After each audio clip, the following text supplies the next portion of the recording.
If you don't know what the golden hour is, you remember Instagram, like before everybody knew what the golden hour was? If you don't know what the golden hour is like that period between, it's like 2 hours before sunset, or like an hour before sunset, right before the sun goes down. You get like the softest light throughout the day while still being able to see your subject. It makes it look really good. It gives it like a nice glow and stuff like that.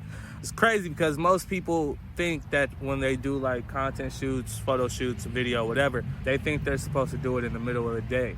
And unless you're somewhere where it's hella cloudy or like hella overcast, you don't want to do that, because if the sun is out and it's directly on you, it's gonna overexpose the shit out of your pictures. There's a lot of people with just like exposed ass pictures that like, it doesn't look good. You can try it, it just don't look good. It's not a good look.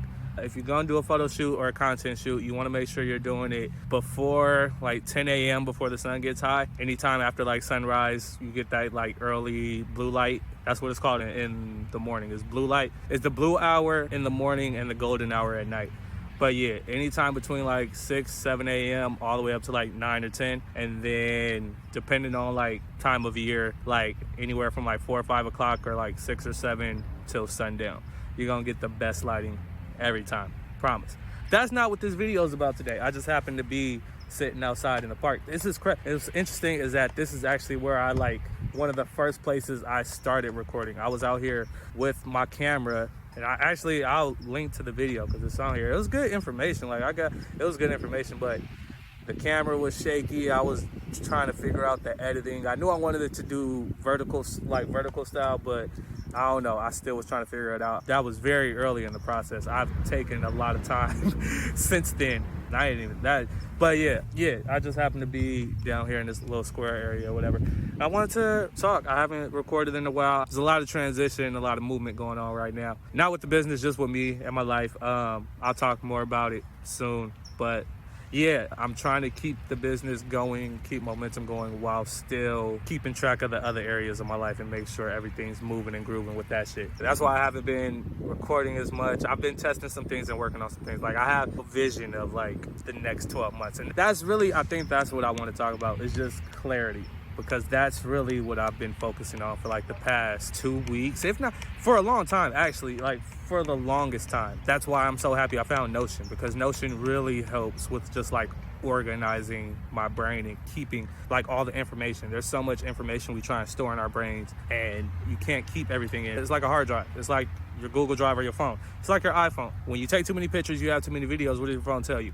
No more storage. You can't store anything else. Get rid of some shit. Our brains are the same way. We can't retain just like all the shit that we receive all the day between text, emails, TV, commercial, everything that we're like consuming, watching. We can't retain it all. I think it's very interesting that people's memory and shit is starting to get worse and worse. They're starting to get really bad, like recollection, short-term memory and shit, when we're conditioning ourselves to change topics like that. So we're not conditioned to stay and hold on to a topic. I wonder if that has something to do with it. I don't know. It's my conspiracy theory brain. But no, clarity is what I've been working on like this past 2-3 weeks. And I can't wait till I like turn this into like a training or a module or something, just so I can help people. Because that's one thing I've been getting from a lot of people, is that they're scatterbrained, or they feel like they can't put the pieces together. They can't figure out how to link everything.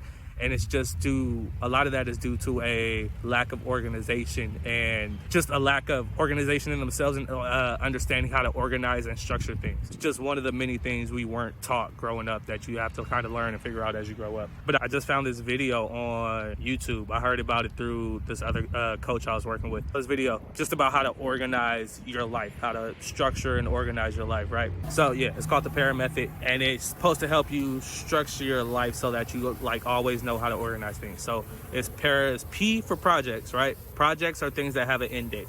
There should be a goal and there should be an end date for it, right? These are like, if you have a campaign that you want to put out, if you have a product launch you're doing, if you're launching a podcast, anything that's goal oriented, it has something that you're reaching towards, and it has a timeline that you're looking to get there, and it's not just one task. Like if you think about it, writing an ebook. In order to write an ebook, you have to do a lot. You have to do research, you have to do outlines, you have to write it, then you have to draft it, then you have to write it, then you have to get proofread. Like there's a lot that goes into it. That's a project. There's multiple steps or multiple tasks that come with it. So you have projects, right? And in the video, he said most people have an average of 10 to 15 projects they're working on at a time. So if you have more than 15, you need to find somewhere to cut some down. If you have less than 15, you might lose momentum because at some point, those projects are going to get stuck. You're going to be waiting for other people or having an issue that something you can't work on yet. So if you only have one project, you're going to lose momentum, and that means you're going to lose motivation, end up like depressed, shit like that.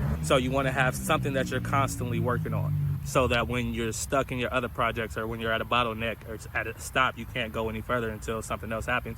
You have another project that you can work on, right? The A is for areas. Like I expanded to areas of interest. And I got this from a video by Tiago Forte. I'm trying to get better at like remembering my references and like where I got shit from, because I know that's not good to just like take people's ideas or like consume their content and not credit them. So I'm trying to get better at crediting people, because I always be forgetting where I get like the stuff that I have. But okay, so the A is for areas, and I like to expand it to areas of interest. Now these are just like all the different areas of your life or your business. If you're organizing your business, it could be for your business. If you're organizing your life, it could be for your life, right? But just all the different areas: working out, dieting, family, relationships, school, work, like your business, content, social media, like wherever there's like different areas that you have like just ongoing things that you're working on. It's kind of like you're constantly working on them. That's where your areas are going to be. There's no end to them. There's no deadline. It doesn't end anywhere.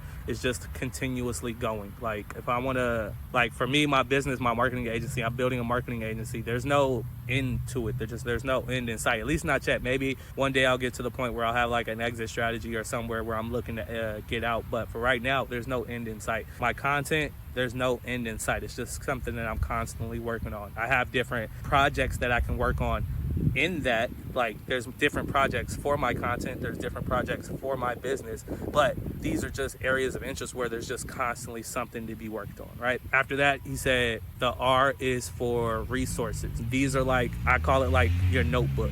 So one problem I used to have like bad, and I know my brother had it too, just like I would have like just a shit ton of notebooks, just a bunch of notebooks. Sometimes I'll rewrite the same thing over and over in different notebooks, or like I'll start this notebook, get halfway through it, and then need to write something right away and just like start writing it over here in this notebook. And it's like I would end up with like 5-6 different notebooks of just like half started, half finished, different writings in different places. So I never had a place to like really organize my notes in my notebook. Like I would just take them and then they'd be somewhere, and I wouldn't have any type of system like how to keep track of all of them. And that was frustrating because it made it hard to keep track of what I was working on, what I'd already talked about, what I'd already read about. Like when you don't have a system in place and you just have like different pieces of information all over the place and you're trying to keep track of it, it's very hard to make progress and stay on task and keep forward momentum, because you're always in different places. It's hard to keep that shit organized. So that's why I like this system, because with resources, this is just where I can log like all of my notes, any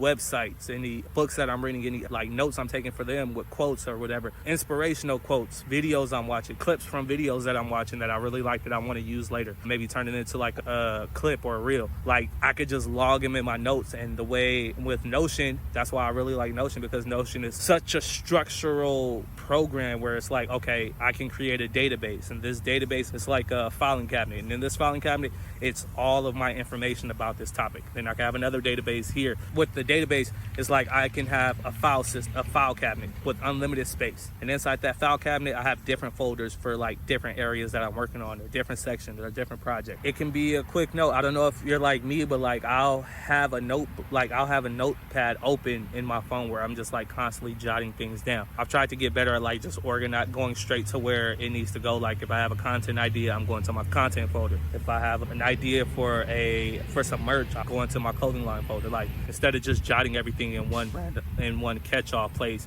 and then trying to organize it or forgetting to organize it later, I can go straight to where I know this is where this information goes. Like I know this is where I need to put this. And yeah, that's why I really like Notion, because Notion just has such an organized system to where I can create this place is off for all my content ideas, and I can turn those into like note cards so that I can put all my captions and hashtags and everything inside of it. Like having some structure and some organization for when you're working, especially for like projects that you're working on, because you don't even realize that you're working on so many projects. You need some type of organizational system. So if you haven't used Notion, I'm gonna put a link to it down below. You get it's some type of link, I don't know, but it's free to use. It like you can sign up for free. I'm gonna put a link to the Success Kit. Okay, I created a Success Kit. This like a beginner's guide for content creators and entrepreneurs. It's a Success Kit, and I'm gonna put the link in the bio. All right. Oh yeah. So back to the parent method. The last letter, A. A is for archive. This is just for all the stuff that you've already done. This is for everything you've already worked on. Notes that you may not need anymore. Projects that you finished. Your projects are probably going to be what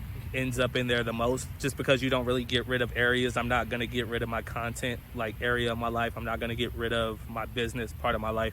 You feel me? But yeah, whenever you're done with something, you just throw it in the archives just in case you need to come back to it later. So that way it's just not completely deleted. You feel me? So that's what I've been working on the past couple of weeks, just getting clarity. And now that I just found that method, I'm going to start using that to try and organize everything so that I have even better organization. Yeah, so that's where we are right now. I hope that was helpful. If you like this content, make sure you subscribe. Do you have any systems? If you have any systems for organization, put them in the comments, because I'm trying to get better. I need more. I need help with like different ideas of how I can stay organized and stay like structured, because that's never been one of my strong points. I'm a very organized chaos type person. So if you have any helpful tips on how to stay organized, put them in the comments.